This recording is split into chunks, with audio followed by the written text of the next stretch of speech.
At ease. Welcome. This is an informational briefing on cybersecurity, cyber warfare. It has been designated top secret and is under the command of the Commander-in-Chief himself. We are a Special Task Force Synergy, under the command of Captain Bookout. The purpose of this briefing is to bring you up to date on cyber warfare dynamics. During this briefing, we'll highlight two major examples, discuss possible defense measures, and evaluate the costs and benefits of protecting against cyber warfare. I'm Specialist Stephanie Ho, and I've been assigned the task of assessing general threats. Cyber warfare was once something you only heard about in Star Trek, but now countries are having to set up departments to fend off cyber attacks. It has been referred to as the fifth domain of warfare and has become just as critical to military operations as land, sea, air, and space. Unlike conventional warfare, the enemy is often unknown. It could be Russia, China, or some tech-savvy teenager hacking from his computer. Rules and regulations are irrelevant in this domain of warfare. This poses as a major threat to national security because so much information is stored and organized on computers. Banking, medical files, power grids, and telecommunication networks are all susceptible to cyber attacks. Taking out one of these systems could disrupt the nation's operations for up to 6 months in a worst-case scenario. A weak link in America's vital infrastructure is SCADA. SCADA is an acronym for a digital control system that manipulates critical infrastructure such as gas and propane lines, water, and power grids. It can be remotely accessed, so an attacker could manipulate the system and cause physical damage without even being discovered. And now I'm going to hand it off to Master Sergeant Romani so he can give us an example of cyber warfare in action. A great example of cyber warfare is the attack on the Republic of Georgia. Russia planned a twofold comprehensive attack on the Republic of Georgia to recapture the territory of South Ossetia. The first phase was the cyber attack, the second was the physical attack. The cyber attack was a comprehensive attack that really did damage their communication systems. The voice over internet protocol system, which is a widely used system to communicate internationally, was sabotaged. Important websites were, unfortunately, the projector isn't showing the rest of the slide, but the important websites such as the Ministry of Foreign Affairs were taken down, and the communication channels such as the ones I mentioned, VoIP, were sabotaged in a way that Georgia couldn't communicate with the rest of the world. The physical attack was very well welcomed by the effects of the cyber attack. Georgia was unaware of the fact that Russia is going to be intruding on South Ossetia, and Georgia was forced to retreat on the same. The insult to injury was added when pictures of Hitler along with other dictators were added on important websites such as this one, the Ministry of Foreign Affairs. And the whole world knew that Georgia was undergoing a cyber attack, just that Georgia couldn't do anything about it. They did, however, employ defense measures very soon. They moved their servers from a company in Georgia to a company in the United States. They served for two purposes. One, to prevent Russia from attacking servers in the United States. Two, even if they went ahead and did, the United States would be involved in the war then, which is a thing that Russia would absolutely not want to do. So as you can see, there are tactical moves such as offense and defense in cyber warfare, and it's truly the fifth domain of warfare. Captain Cowan will now go over cyber warfare in Iran. I'm sure that we can all remember a time when the entire Western world was trembling with fear with the knowledge that Iran was assembling nuclear missiles.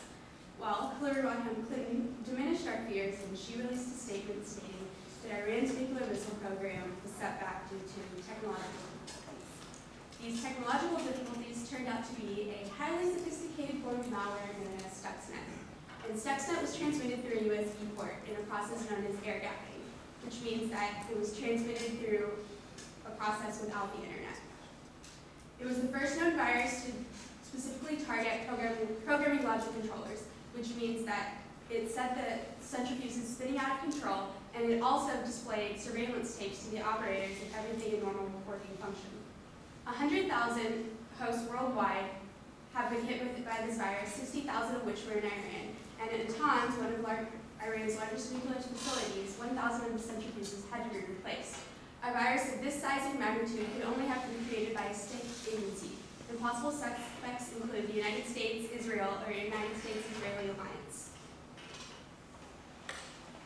Iran's nuclear program has been said to have been set back 2 years. Other estimates say that they will be up and running again until 2015. Either way, we can see the effects of cyber warfare here and how we need to protect ourselves. So to talk about this, we'll now turn to Sergeant Derek Dover. Thank you, Ms. Collins. How is the United States defending against cyber attacks? While we do not know most of this information because it is classified, we do know just a general gist of it.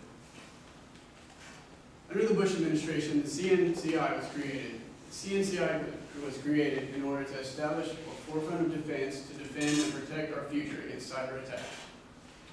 One possible method used by the CNCI is developing good foreign relations. By developing good foreign relations, this would increase foreign intel and decrease foreign enemies. Another possible method used by the CNCI is developing a powerful offense. By developing a powerful offense, this would deter enemies away through intimidation. And the United States could also use this powerful offense in order to hijack in other computer systems and find out who their enemy could be targeting next. And to talk about the cost and benefits of this is Captain Lookout. Thank you, Sergeant Dever. Costs and benefits truly span a wide range, and they vary depending upon the penetration of the attack and the recipient of the attack.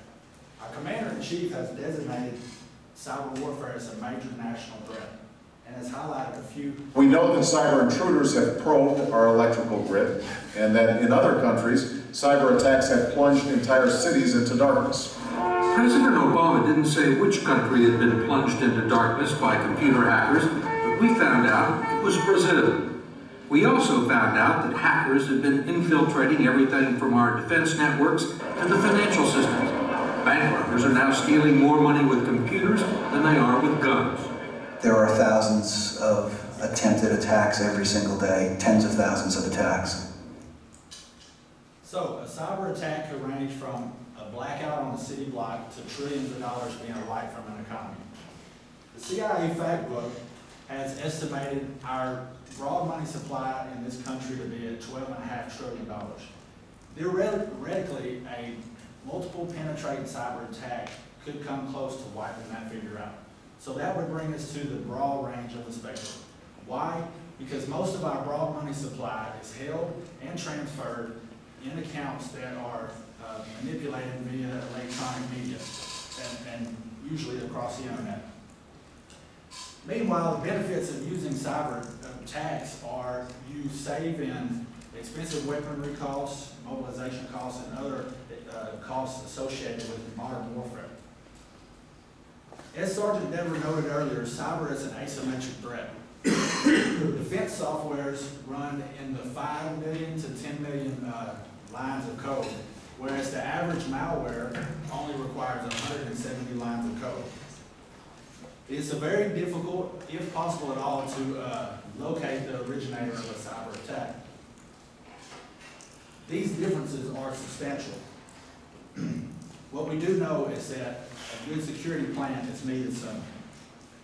Finally, the recent Georgian and Iranian attacks highlighted by Master Sergeant Romani and Specialist Calvin show us that cyber threat is a real threat. The act of declaring war is no longer decided by a rogue nation. It's no longer decided by the head of a disgruntled nation. Nowadays, a cyber war can be decided by a malcontent, computer-savvy citizen of the world with access to the internet. And we are Special Task Force Synergy, and we appreciate your attention.